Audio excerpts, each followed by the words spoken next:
gives them a kind of crutch to lean on to get through adversity. So I would attribute this to a deep-felt psychological expression of a hunger, a desire, a need. But that doesn't make it so. Is there a running joke about some type of mooning thing? Sure is. Okay. I totally believe that after-death communications are part of our everyday life, whether it's avoiding a simple car accident and people say, oh my God, I saw my father's face and I avoided the accident, or a simple message of love coming through in a visit, which is a dream, or the actual reading where the major validations come through to provide us with the evidence of this is real.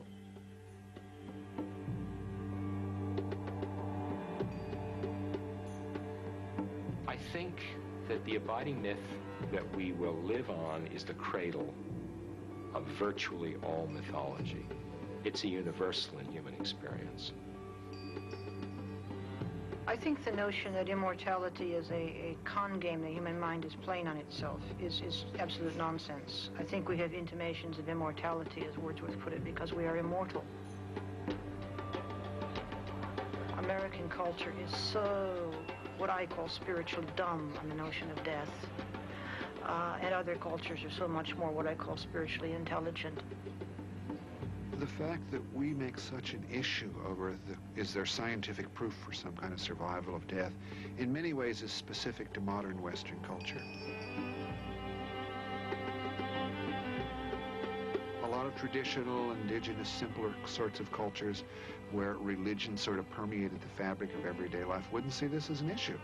Not only were people taught to believe that in their religious upbringing, but a lot of apparent psychic phenomena happened that seemed to prove it. People would dream of the dead, and obviously they'd received a communication from a loved one, you know. And the emphasis was on what did the communication tell you, not on is it possible for people to communicate.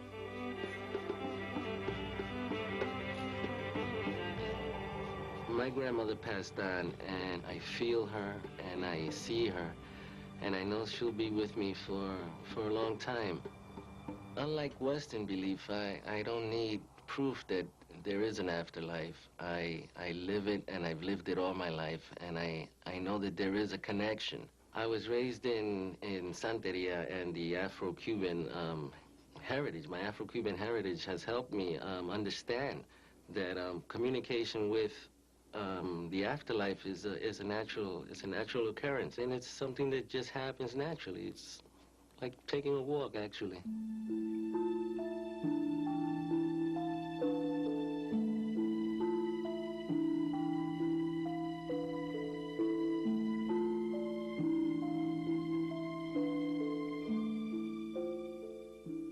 When the topic of survival of consciousness comes to mind, there's immediately a paradox also comes to mind. From the general population point of view, everyone is interested, vitally interested in this question. And so you would think there would be a lot known about this, not only from an experiential point of view, of course there are a lot of stories, but from a scientific point of view, because science is very good at studying difficult problems. But the fact is that there isn't very much that's known scientifically. I think the big reason that most scientists don't even know you could investigate survival of consciousness, much less actually look at it. They're psychologically very ambivalent or afraid about opening up that box of what's the meaning of my life. Suppose they didn't find any. So it's better to push the whole thing aside, say there's nothing to find. We know quite well how to study these things. It's just going to take a long time because we have kind of a problem here. We're studying, does consciousness survive? Okay, that's a good question. Well, let's begin by saying, what is consciousness? We don't know. So maybe someday when we figure out what consciousness is, we'll be able to study whether it survives. But until then, it's going to be a giant guessing game. We should have hundreds or thousands of scientists with the greatest psychological sophistication studying hundreds of mediums to really get at this. But now the real question I would ask is, do we leap in and do we allow an act of faith to say this is true when it is not sufficiently or objectively supported? And the skeptic would say, no, don't deceive yourself.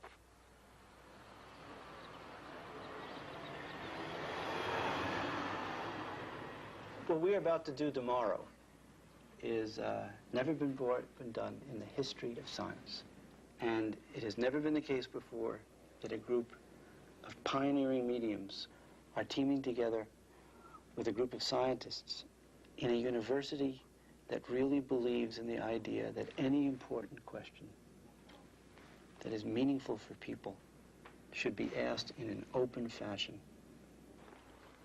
Tomorrow we are going to have a marathon. In the morning, we are going to do the naturalistic experiment. It is a mediumship demonstration experiment. Demonstration means we are not addressing the how it works. We are addressing to what extent does it, quote, work. Okay, this is what we're going to do first. We're going to put a cap on you that has 19 electrodes. During the experiment, we will be recording your electrocardiogram, your heart waves, and your electroencephalogram, or your brain waves. What is that? It increases the conductivity. These data might tell us something about how a medium's heart and brain are connecting with the sitter's during a reading. I'm going to insert with a blunt needle some gel through. My name is Patricia Price. I'm from approximately 30 miles west of Phoenix. It's a small community, mostly cotton farmers. Okay, so are you ready? Sure. Okay. No, I don't feel like a guinea pig, not at all. I don't. Like I said, I'm very excited. This is an opportunity. This is the very first time, yes. And I'm quite proud to be part of this research, so. For sometime between 10 and 15 minutes, you and this person will sit together and you will do whatever you do in your own way. Don't start doing anything yet because we have to... We've added these controls to the experiment. We've ensured that you and the subject have never met. There will be no eye contact, so a screen will separate you. The sitter will give you only yes or no answers. You will share no information with the other mediums. Don't share a word of anything until the entire thing is over. Now, during the reading, the sitter will make subjective judgments rating the extent to which they personally feel that you are making a recognizable contact with a specific deceased loved one. The videotapes are running continuously. Before we start, I want you to understand real clearly how I work, okay? Okay. You've never done this before? No. Okay, then we're fine. Okay, two things. I have to tell you just very, very, very, very fast here. I'm getting a couple people around you very, very strong. Your papa's gone, please? Your papa? Yes. Your father, papa's father. Father's been gone some time, they tell me, Patricia, and I don't know why, but your father gave you your name because he says, I gave her my name, I gave her my name. Okay, what's going to happen is there will be a series of impressions, pictures, and words and things that make no sense to me come through in my mind. I'm going to tell you what I'm seeing, hearing, and feeling, and basically ask you to confirm and verify it simply by yeses or nos. Okay. Okay, the first thing that's coming through is it's telling me to talk about a male figure to your side. A male figure to your side would be a husband or a brother who has crossed over. Do you understand that? Yes. Okay, actually there's three. There's three. They're showing me one seems to be like a husband figure to you. Do you understand that? Whatever I say to you, just acknowledge with yes, no, or that you understand only. Also, who you least expect may show up along with who you hope will. Doesn't matter how close you were to them, how long ago they passed on, or whatever.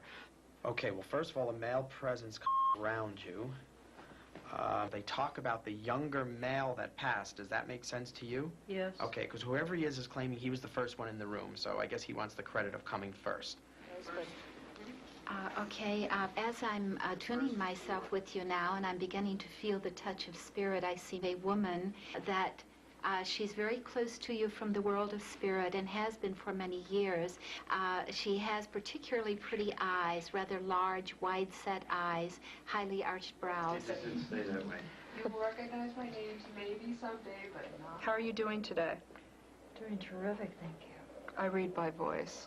So by hearing your voice, not information, just your voice is enough. Do you have a grandfather in spirit? Yes. Okay, I will tell you that this person is a very, very strong man. He comes through with a lot of zest, a lot of energy, very strong. We have had quite a day today. Just to review what happened, there were 6 people that were listed as possible visitors.